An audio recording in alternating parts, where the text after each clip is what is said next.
আর আরজিকর কাণ্ডে টানা আন্দোলনের চাপে বিনীত গোয়েলকে সরিয়ে কলকাতায় নতুন সিপি। বিনীত গোয়েলের জায়গায় কলকাতায় নতুন সিপি হলেন মনোজ বর্মা।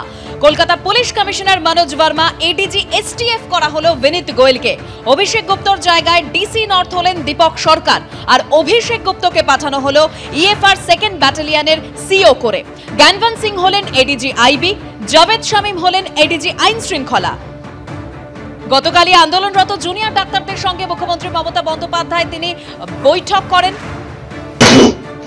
এবং সেই বৈঠকের পরে তিনি জানিয়ে দেন যে সিপি কে সরিয়ে দেওয়া হবে। স্বাস্থ্য শিক্ষা অধিকর্তা, স্বাস্থ্য অধিকর্তা এবং ডিসি নর্থকে সরিয়ে দেওয়ার সিদ্ধান্ত নিয়েছিলেন গতকালই মুখ্যমন্ত্রী মমতা বন্দ্যোপাধ্যায়। সেই মতো আজ বিজ্ঞপ্তি জারি করা হয় এবং যেখানে জানা যাচ্ছে কলকাতার নতুন পুলিশ কমিশনার মনোজ বর্মা বিনীত গোয়েলের জায়গায় কলকাতা পুলিশের কমিশনার হলেন মনোজ বর্মা।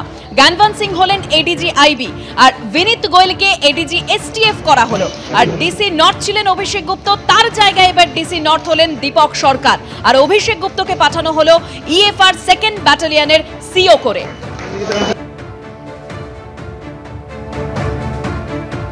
এবং এরই পাশাপাশি দেবাশিস হালদারকে সরিয়ে নতুন স্বাস্থ্য অধিকর্তা স্বপন সোরেন। জনস্বাস্থ্য দপ্তরের ওএসডি করে পাঠানো হলো দেবাশিস হালদারকে। যুগ্ম স্বাস্থ্য অধিকর্তা থেকে স্বাস্থ্য অধিকর্তা হলেন স্বপন সোরেন।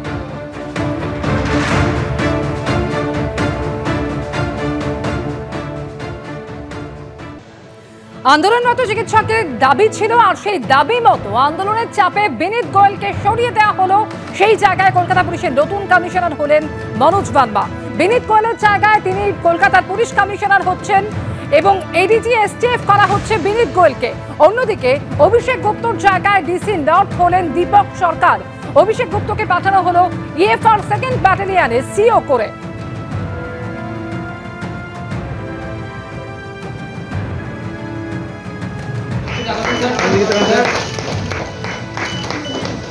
রাজ্য সরকার যেভাবে এটাকে ধামাচাপা দিতে চাইছে, সেখানে রাজ্য সরকারের স্বতঃস্ফূর্ত একটা উদ্দেশ্য আছে বোঝা যাচ্ছে।